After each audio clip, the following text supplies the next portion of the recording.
How to change PIN on Samsung Smart TV.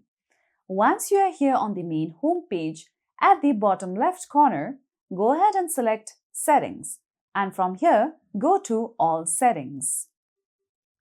Once you come here, swipe down below and tap on General and Privacy.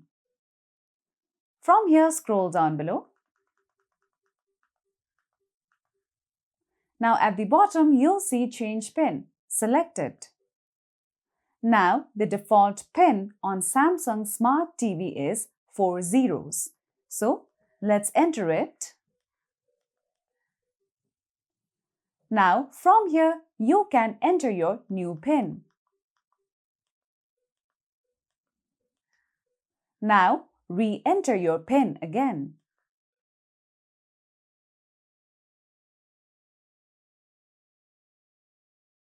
After that, you will successfully be able to change PIN on Samsung Smart TV. So that's all for today's video, and at last, don't forget to subscribe to our YouTube channel.